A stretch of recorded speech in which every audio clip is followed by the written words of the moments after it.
Hey, hi there, listeners. This is Big Al again, coming to have another chat to you.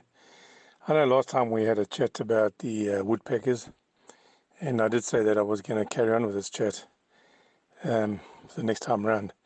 But I have to be quite honest, you have to be inspired by what you see sometimes. And just so happens that when I'm actually recording this talk, I'm actually sitting in the northern end of the Kruger Park, the windmill going there, and um, the wildebeest and zebra as they walk past, flipping up a bit of dust, and the sun setting. It's so beautiful and so quiet. You might hear some back sounds of the windmill or maybe a bit of wind, but that's all part and parcel of what I'm going to talk, where I'm talking today. It's just so beautiful here. And what I've decided I am going to do is I think I'm going to talk about the birding or birds that I have seen in the Kruger National Park. As I sit here now, you won't believe it. There's about 40 buffalo coming to the water hole here by this lovely site where I'm sitting. There's nobody around except us. So, yeah, I'm going to talk about some of the birds I've seen up here and what you can see. And I tell you, if you ever get a chance to go on the northern side of the Kruger National Park, up by Pafuri or Punamaria, that's where I went originally. People say there's no game, but we saw cheetah on the way up. We were lions spotted. But other than that, there's a lot of birds, so you can actually enjoy that as well.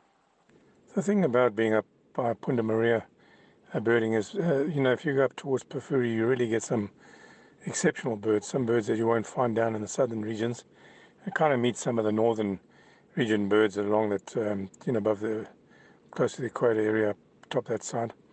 And there's some birds that I really had a chance to see again and I haven't seen for quite a long time. I mean, it's not every day that you look up in the sky and you see this beautiful martial eagle flying over you. Think, what a beautiful sight! It's wonderful. One of the biggest biggest marshals, one of the biggest eagles that we do have in South Africa. As I said before, not the strongest, but definitely one of the biggest. And flying nearby, and it could be mistaken as a marshal as well, was a black breasted snake eagle. They got almost the same markings, except to make it simple, when they're flying, they are a little bit smaller, but when they're up in the sky, sometimes it's hard to tell their sizes. But with the black-breasted snake eagle, you've got white, it's all white under your wings with like black, almost like little black stripes around the rear. I'm not going to get scientific about exactly where on the feathers that these things are, but yeah, so it was actually fantastic. Around about the same area, you get these beautiful, in fact, in that whole area, at the top, you'll actually come across most of the rollers that we do have here in Southern Africa. That'll be the lilac-breasted, which is exceptional, really, really pretty bird. You'll need to look at its picture in one of the books, as I mentioned earlier, or even on the web. All four of these that I mentioned are such fantastic looking birds. You've got the European, which I saw this morning, and I had some very nice photographs of it this morning. And the one I was very chuffed about seeing was right up north, and you don't get them anywhere near, and you'll only find them up north, and that's the racket-tailed roller. And they got these lovely long strips to their tails, but they are beautiful birds. And they normally, if you go up near Pafuri area, you'll see a lot of baobab trees. Keep looking around the baobab area because they tend to sort of hang around the baobab trees, and that's the racket-tailed roller. They are really beautiful birds. And the one I haven't seen on this trip yet, and it's also only very, very, very high north, is the broad-billed. Excuse my voice, but I think it's been a bit cold up here the last couple of days, and I think I might have got a bit of a sore throat. So if I don't come across quite myself, I do beg your pardon, but hopefully we'll get through the session all right. But it's just so beautiful here. I was thinking about talking to you from the caravan where I'm parked, but I'm just sitting outside in the bush. It's just magnificent watching these birds around me. There's doves. There's some really some beautiful birds around. Yeah, the evenings are so special here. As you sort of set up the evening with a nice fire and just relax by your tent or your caravan, and you just hear and sound, listen to the sounds of the wind. It's just so beautiful, and you can hear in the evening, as like a half an hour or so before and afterwards, the nightjar where we were, where I saw the square-tailed nightjar, very particular about its markings. You will see on the book how different it is from the others. And we saw it in the evening overlooking a waterhole.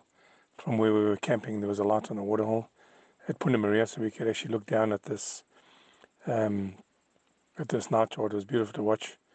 They had quite a lot of Egyptian geese there as well. So there you'll also get a lot of, actually we've seen a lot of Egyptian geese around this place. But in the night time, it's so beautiful. You can hear the different owls, Scops owl and the barred owl. They make their little noises at night. We saw one or two woods owl. There's a wood owl actually actually living near where we're camping, and we see it during the daytime. I've got some magnificent photographs of it, but it hasn't actually called much at night at the time. But it's just so pleasant in the evenings hearing these beautiful calls. And as I say, when you drive around in the day, the ground around you is filled with beautiful birds and beautiful images. There's a lot of different doves around. Most of the time you ride along the road, you'll see these emerald spotted doves. They'll walk along the road and you'll scare them off, and they'll fly in front of you and land in front of you again.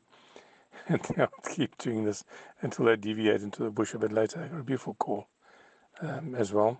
But we will talk about doves and that sometime later. I just want to get you in the mood sometimes to come to the Kruger National Park or to a park where it's quiet and away from most people, and just fall in love with the birds. You can, hear that beautiful hammerkorp. A hammerkorp's just taking off next to me, calling. Hopefully you heard it in the background.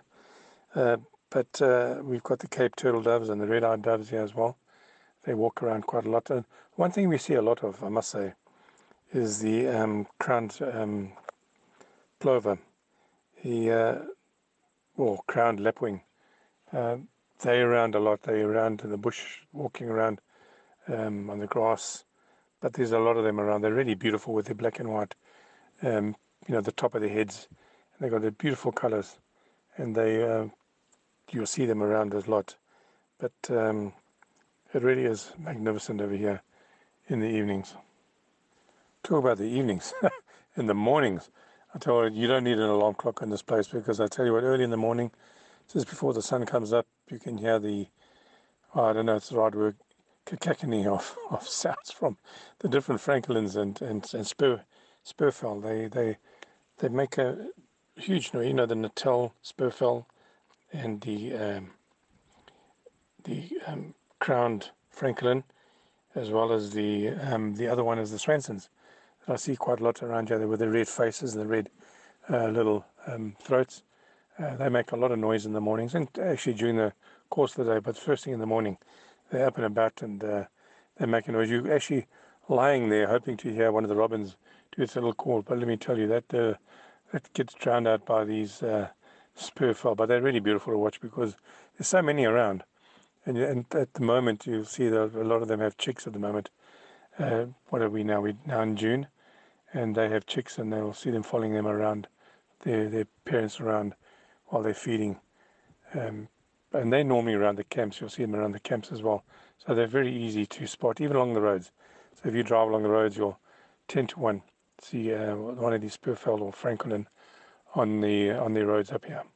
During the course of the morning, as it sort of heats up in the Kruger, you'll see plenty raptors, especially on a really hot day. You'll watch the vultures. Early in the morning, you'll see them on top of the trees, just getting themselves prepared to take off where they find the thermals, and they start lifting up to go and hunt for a bit of food. And normally you'll jump into, you'll see the white-backed vulture, the Cape vulture, as well as the leopard face most of the time.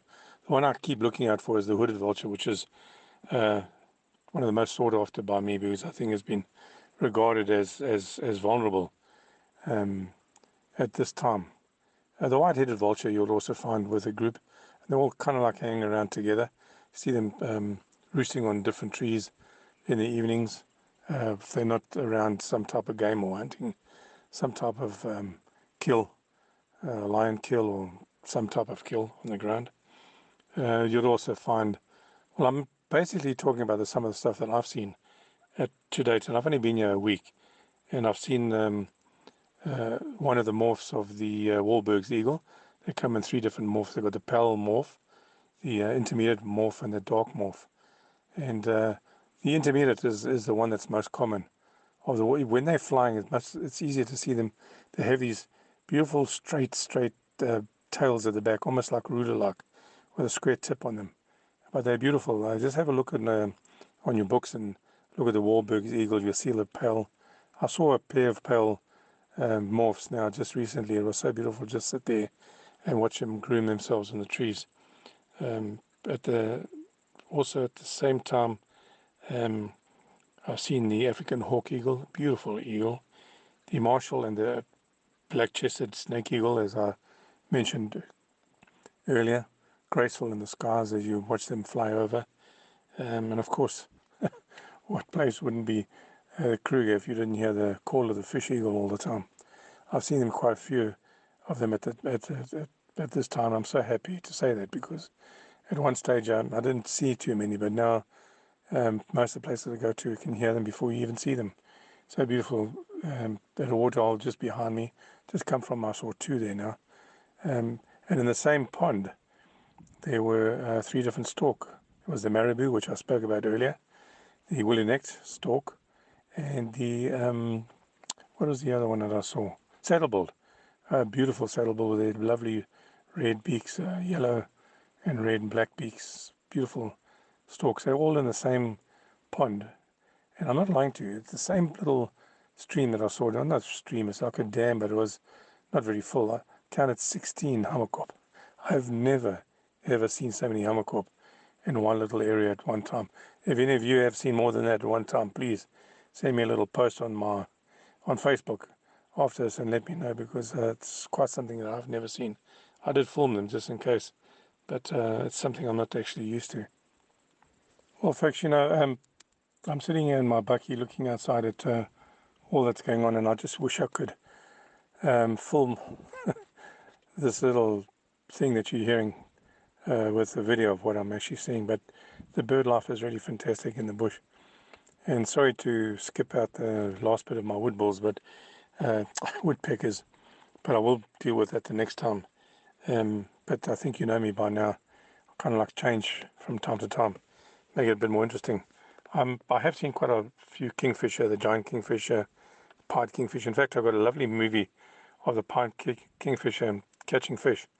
And then, they knock it against the tree for a long time. They just keep knocking and knocking and knocking it. I've got a little movie video.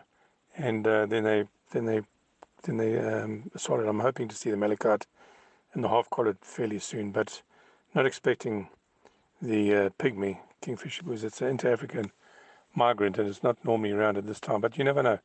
It might be here by now, so I'm hoping to see it. But I've been waffling quite a bit. At the moment, I've been here a week. I've gone up to about 147, 148 birds. And obviously, I've got another 2 weeks left. So my list is going to grow.